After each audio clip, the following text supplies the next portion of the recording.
Hello, jet setters. I'm Jeb Brooks from greenergrass.com, and I love an inaugural flight. Being on an airline that's flying a new aircraft type or a new route for the first time. These are such exciting opportunities. But have you ever thought, where and when did the very first inaugural flight happen? Where was the first commercial flight in human history? Who was the first airline? A lot of people think it might have been KLM. Well, it wasn't. And I just recently learned this. In this video, we're going to talk about that and so much more. A few months ago, I got an email from a member of the Tony Jannus Distinguished Aviation Society.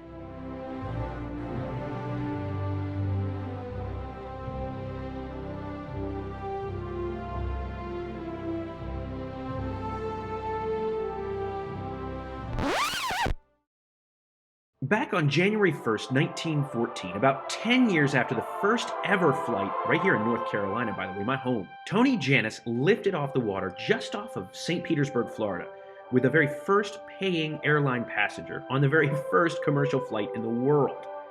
23 minutes later, they'd flown 21 miles to Tampa, and shortly, they returned having finished the first round-trip airline flight ever. Now, the first passenger was the former mayor of St. Petersburg, Florida, and he paid $500 for the privilege. Passengers after that would pay about $5 per trip. If YouTube had been around, I can't even imagine what the trip reports would have looked like from that flight. Pretty amazing. During its initial operation, the St. Petersburg-Tampa Airboat line, seems like they could have come up with a different name, maybe something a little catchier. Whatever. They carried 1,203 passengers. That's like a couple of Airbus A380s today. But back then, it took 3 months to carry 1,200 passengers. That's amazing. Today, the aviation communities around St. Petersburg and Tampa are completely different to the way they were back then. Obviously, so much has changed, all because of the legacy that Tony Jannus created.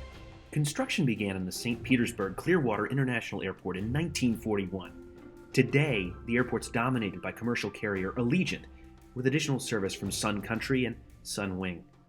Among others, there's a Coast Guard presence as well as a lot of executive and GA traffic. We even got to check out the tower. Take care of the paperwork and the movement of aircraft to the runways. Once we get them to the runways, we transfer them over to the local controller, which will then sequence them for departure on the runway and make sure that the aircraft have a clear space to land or clear space to depart. I didn't fly between the airports like Tony Jannus. Instead, I opted for a car that offered interesting views along the way. Tampa International Airport is one of the most impressive airports of its size, having just been named by the Wall Street Journal as the best mid-sized airport in the country. It's well-designed and easy to fly in and out of. The airport has service from more than 20 carriers. But let's talk a little bit more about the Tony Jannus Distinguished Aviation Society. They focus on fostering awareness among high school students about career opportunities and commercial aviation in general. They provide scholarships to talented college-level students to help them pursue careers in aviation. And finally, they recognize and celebrate leaders at the highest levels of commercial aviation, people who are transforming the world.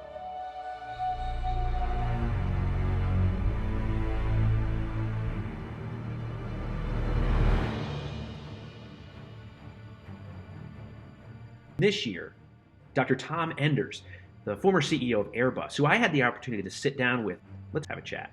Thank you so much for joining us, and congratulations on your award. Thank you. I'd love to hear a little bit about your perception of the Tony Jannus Award and specifically how important that legacy is. It's hugely important, and the Tony Jannus Society I learned today is 55 years old.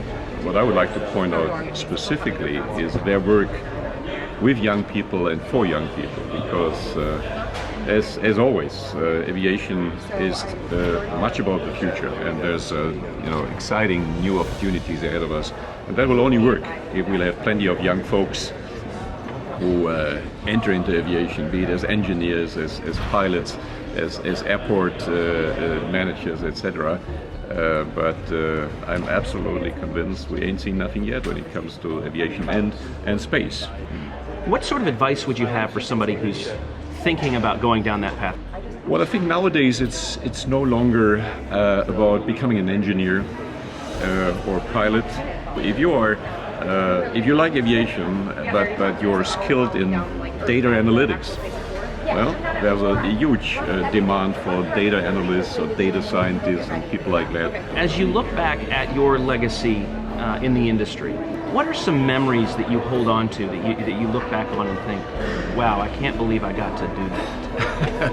Well, for me it was always three things that kind of drove my vision. One was integration of this European conglomerate that it was 19 years ago, a kind of a collection of national champions that we had to integrate and make it a real company. Internationalization beyond the European integration, internationalization. For instance, in my time we decided to build a strong footprint here in America, not far away from me in Alabama, in Mobile. We are tremendously successful with this operation. As a matter of fact, it's going to expand, I think, in the coming years, particularly with the A220, the former C series from Bombardier, now going there as well. And then innovation. I mean, we never neglected innovation. So even in the more difficult days when our profits were not soaring, we did not cut back on innovation, and I think that shows as well. And these things, internationalization, integration and innovation particularly, I would think I much enjoyed driving forward in the company, I would say with some success.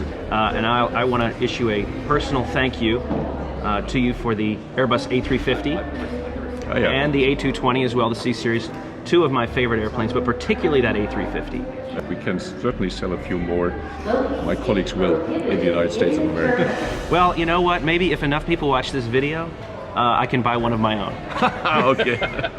I'll call you first. Thank you, Dr. Enders. And again, congratulations on a wonderful career and this award. Thank you very much. Thanks. Tonight, it is my distinct honor to present the Tony Jannus Award to my friend, Dr. Thomas Enders. So ladies and gentlemen, please give it up for Tom. Ladies and gentlemen, having Gary Kelly in front of me and on stage reminds me of one of my biggest failures in my business life. Despite all my efforts, we have not managed to sell a single Airbus to Southwest. What an amazing legacy that Tony Jannus has left us with. We all have so much to thank him for. And I have to give a huge shout out and thank you to the entire Tony Jannus Distinguished Aviation Society, most especially Kyle Mixon, who invited me down. Between now and the next time, see you in the sky.